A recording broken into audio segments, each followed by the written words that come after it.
I need something that I can work with my legs apart all the time. That was the challenge. They say, what are you looking for?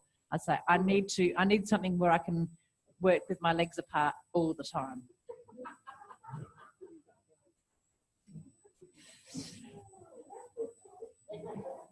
Huh?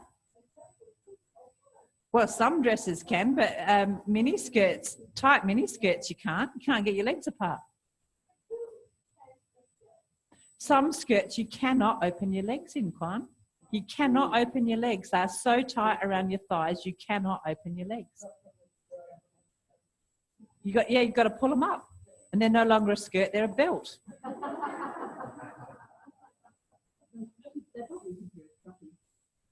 I just wanted them to think I was you know what I wanted them to think about. Truckie. Yeah, truckies. Yeah, truckies have to sit with their legs apart. Yeah. Yeah.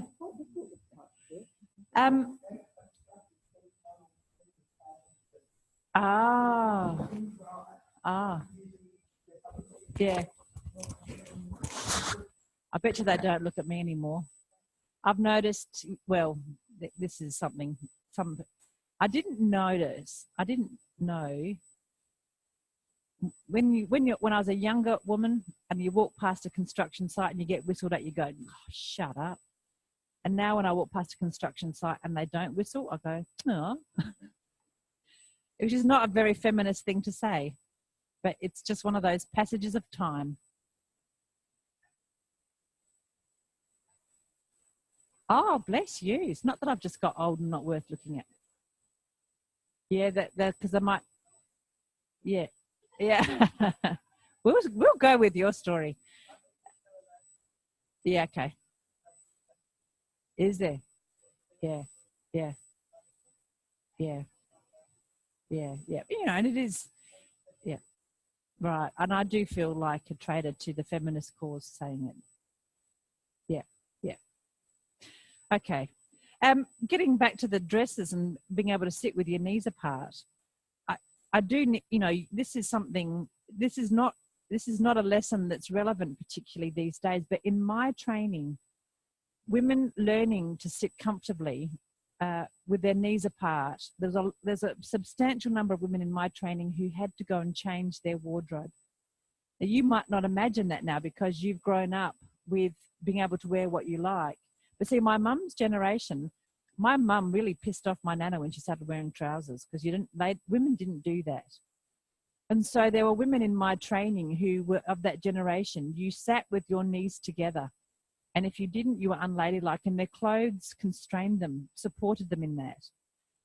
So for them to come to the training program and sit with their knees apart was so liberating, right? You know, it's in a way that we can't imagine because women can sit with their knees apart now. So it's amazing how culturally things shift and how the constraints on movement constantly change. So you're going to have to look for what are the current constraints.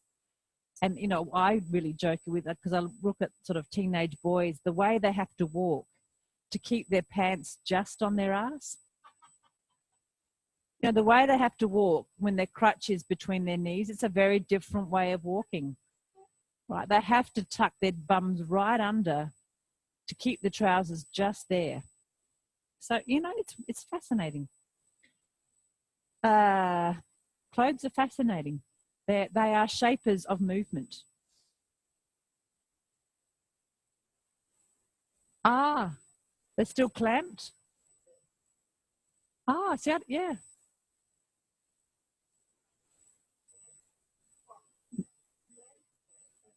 Yeah, man spread. Yeah.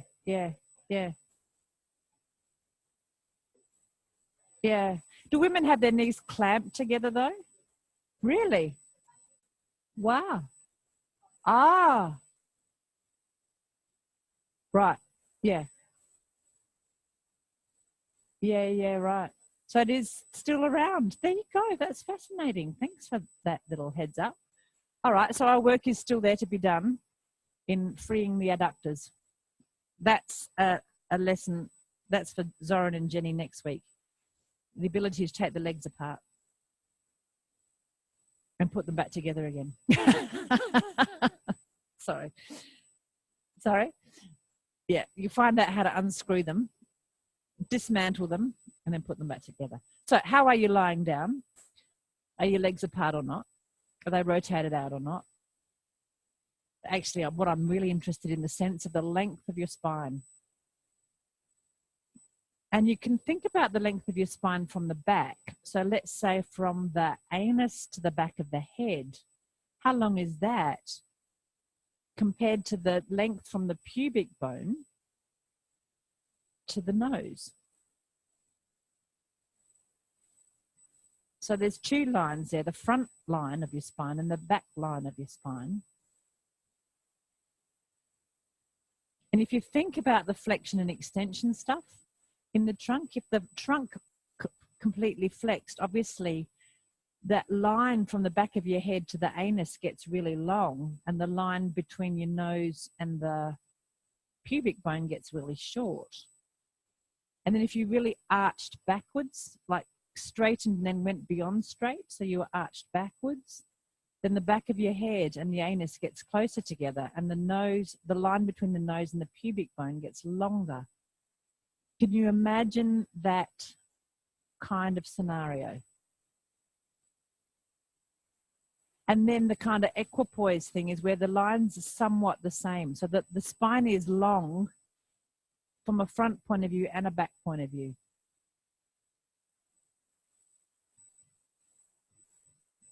And that sense, you know, there's a lot of classic things around that, but that idea of growing from the center, you know, was on one of his lessons last week. You found the top of your head. That idea of growing from the top of your head is based on both of those lines lengthening. So you're not curving forward and you're not curving backwards. They're both kind of lengthening. And you've had that experience, maybe. Well, I don't know whether you felt it, you sensed it or not, but I was seeing it in the Twisted Bird lesson whenever we finished that. That idea of really you're lengthening your head, front and back, is lengthening away from your pelvis, front and back, as your eyes were scanning around. I'm trying to embody this idea of lengthening. It's really elusive. Anyway, roll onto your feet and hands. Somehow, just get onto your feet and hands. I don't really care how. And have your bum more in the air than not. So you're not in a squat.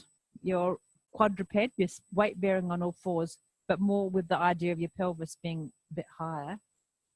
And explore again that idea of taking the weight out of the left foot so that your left knee can go into the gap a little bit and you can end up on your side and sit.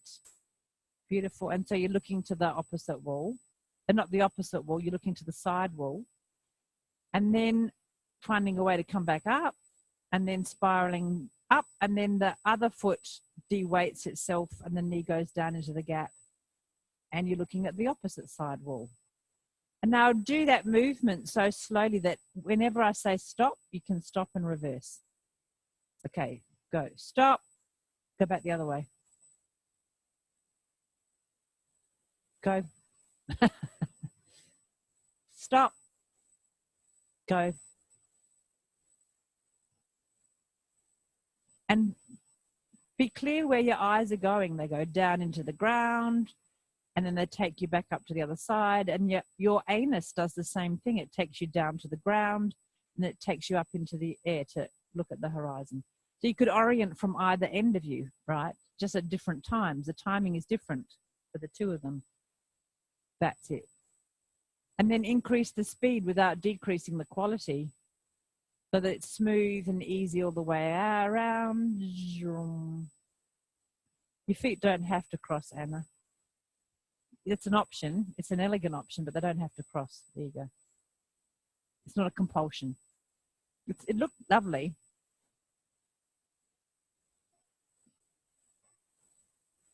Beg your pardon?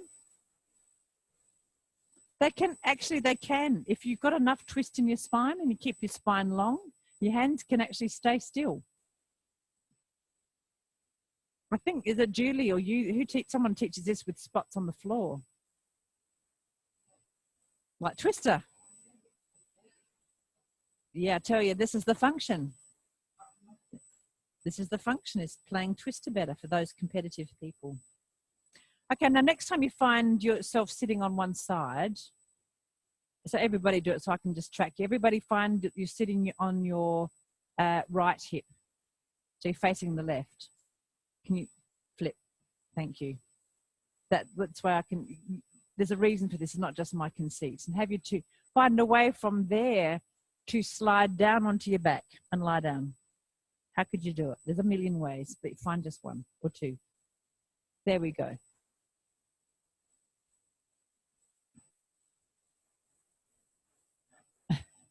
And negotiate. Negotiate with your neighbor about space and territory. You don't have to wee on your space to make it yours. You just notice.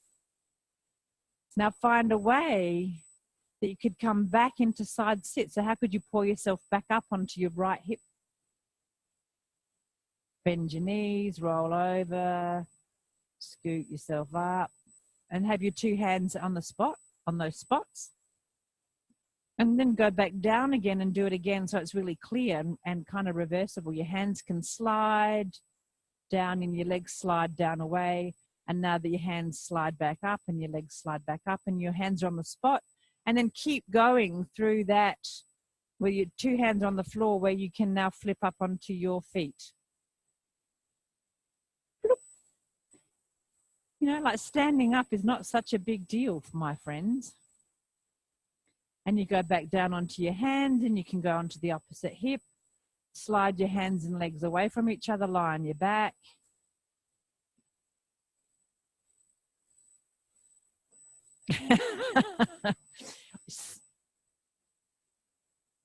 Maybe this is the way you do get up from your bed. Good. And then you can come up all the way up to standing. Thank you, Melody. She felt it. You felt the moment. Yeah, gravity is no big deal, right? Drop your hands onto the floor. Spin down into side sitting and then keep going down all the way down to lying. Then you can roll around to the other side into side sitting and then come back up and find a way to get your head down and your pelvis up, and then you're up and then you're up. Evolution. Who needs 4 feet? No big deal. Try it in a different way, whatever that means, you know, just muck about. Helen had a nice little variation you were trying in the break where you just went from one side sit to the other. What did you do? You did something nice.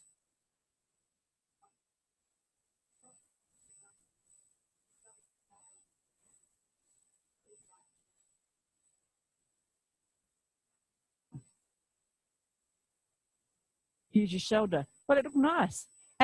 Let me think, what was it you were doing? You went down and you sat. Instead of going side sitting, so next time you come down to side sitting, you can spin your hands around, go around to the other side sitting, and you just spin from one side to the other. There you go. And then, yeah. And then flip around what Helen was doing. Do you remember? And then you take your arm around, take your right arm around and put it behind you. And then flick your legs around, and then you were just doing this nice little spin. I'll put you on the spot. Anyway, it would look nice. Try what do you get the idea? Have a crack. Like play, you know, find a bit of joy.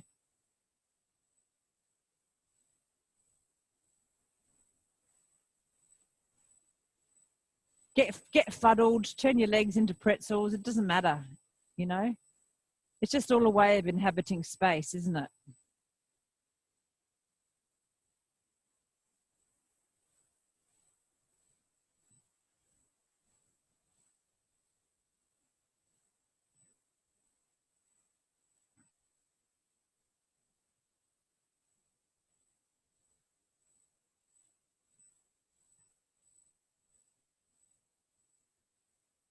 And, you know, some of you might want to just go home, you introverts, go home and just do it in the privacy of your own room on a vinyl floor so you can really spin around.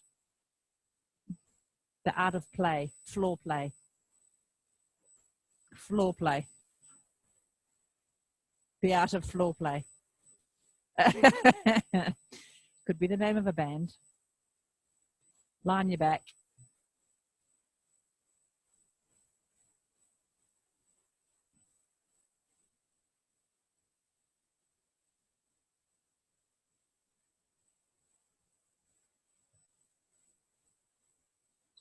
Did you miss the floor play?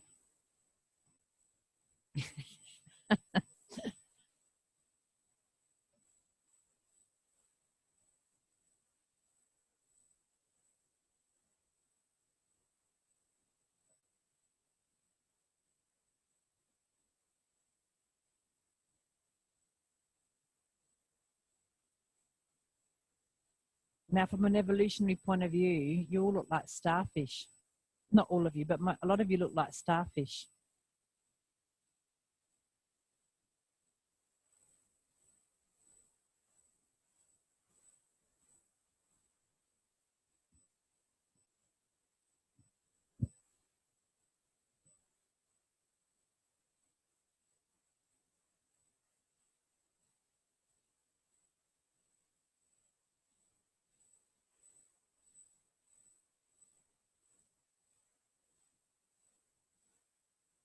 So there's a little kind of tradition in ATM classes like this,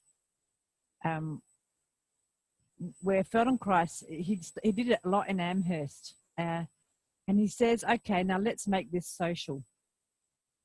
So you've already started to do that because you have to negotiate with each other. And I didn't know the context of this in my training, and I just always thought it was a bit of a conceit of the trainers that they just wanted us to do things orchestrated together, because that was a power trip. But then when you really start reading the material, yeah, that was mean. I was young. I was very mean. There's a real purpose to Feldenkrais taking these movements into the social and getting people to do them in unison, asking people, inviting people to do them in unison, because it evokes something, another quality to the movements. So can you please line yourself up so that you're all have your head towards what we've agreed is the back of the room. You're lying on, so stand up, actually stand up on your feet. We'll start up in standing. And you're all facing the front of the room.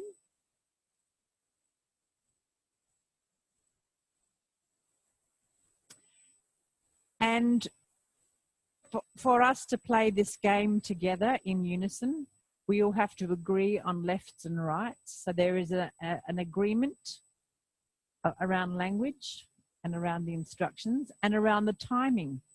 Now I will go, so let me just talk through the movement. You're going to drop down onto all fours. You're going to side sit looking at the wall of the toilet doors, then roll down onto your back and then come back to the orient to the wall with the toilet door and then come up to standing. And somehow or other, you're going to time that so that you do it together. All right, so how do you have eyes in the back of your head and you watch kind of each other and someone who, I'm not saying who initiates, maybe I'll initiate it for you because we haven't done this before. Nah, just do it. Okay, do it organically. There is no conductor. You're going to go down to side sit via looking at that wall. So that means that it's your right knee that goes between the left and then lying on your back with your head will be actually up my end of the room, the front end of the room. And then you're going to go back the same way. Okay?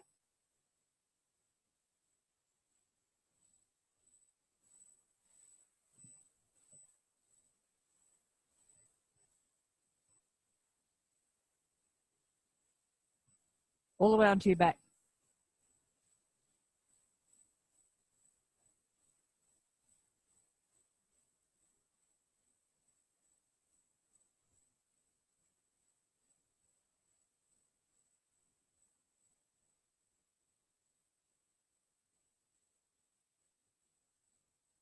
Not bad.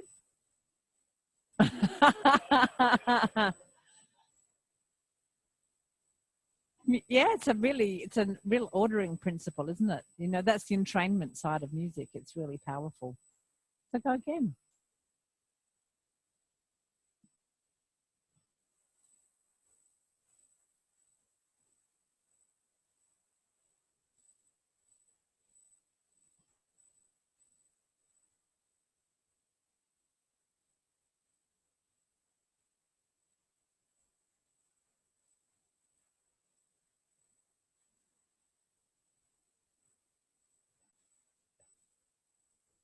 Better.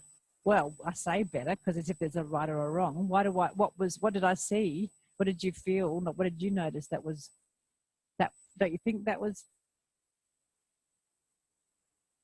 yeah, the timing was more, yeah, yeah, that word, that you used your eyes better? Yeah, yeah. Aha, track other people. Yeah, yeah, yeah. This kind of normalizing of the timing as well. So some of the Speedy Gonzales slowed down and some of the slow pokes speeded up a little bit.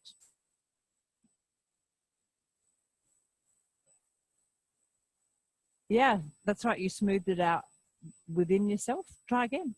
Go again. For you? Yeah, yeah. Okay.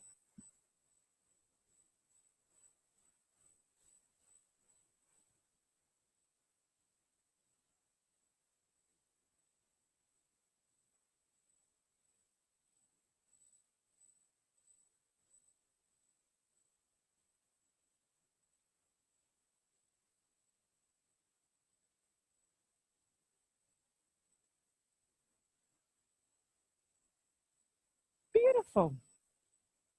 So now I'll do it again, but instead of, you went down or via the toilet wall onto your back, and instead of coming back that way, come back up that way. Clear? Yeah. So same way down, but come back up so you complete the circle. Okay. Wait. Because I saw some people jumping in and not everybody was ready. Okay. In your own time.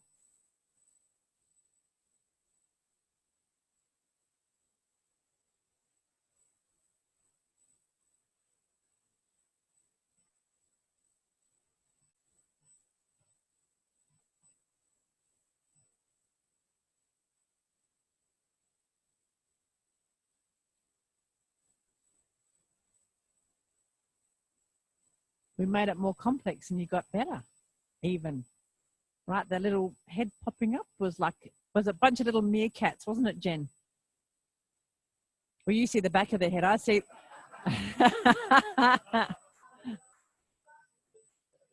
You can't see their eyes. Okay. Last time. Same. Do you want to do the same again or do the opposite? Opposite. Okay. Yeah. Unwind yourself. Otherwise you'll go out. Okay. Yeah. So everybody oriented. So you're going to side sit that way first. And then yeah. Yeah. Hey, you read the script. You know what's coming next.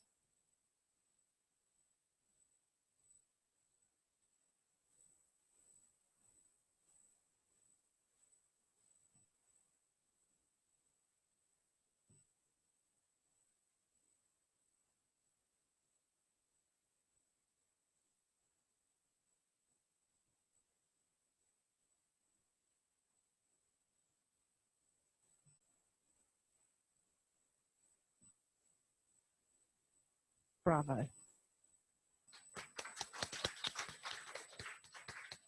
So you can see how badly I missed the point in my training, that I didn't get that that's a really skillful thing to do. To modify your timing, your internal timing to fit in with other people and know whether you have to upregulate or downregulate. It's marvelous.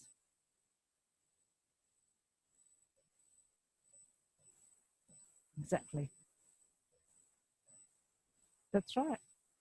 So it's taking that internal sense of organization and putting it to an external sense of organization at a, that's what he called it, let's socialize this movement. That's what he would actually say. Absolutely. Yeah. That was really clear to me that you were listening carefully. I could kind of see your ears. Yeah, you did. There was a real attentiveness. So that, that quality of attention now that we can take that internal sense of attention to timing and apply it to other people, it's marvelous.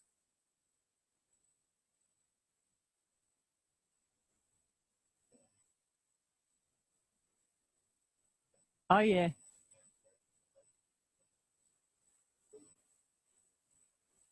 Yeah. Yeah, yeah. Yeah, yeah. So you have to keep changing leadership. Yeah. Yeah. Yeah. Yeah, yeah. So the orientation to leadership changes, which is passing that baton of authority. It's marvelous.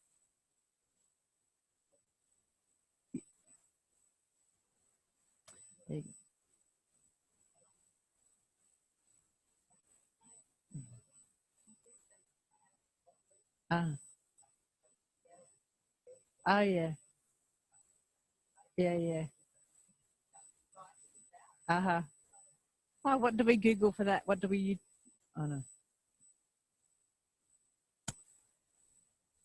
Okay. You may spiral any way you wish home.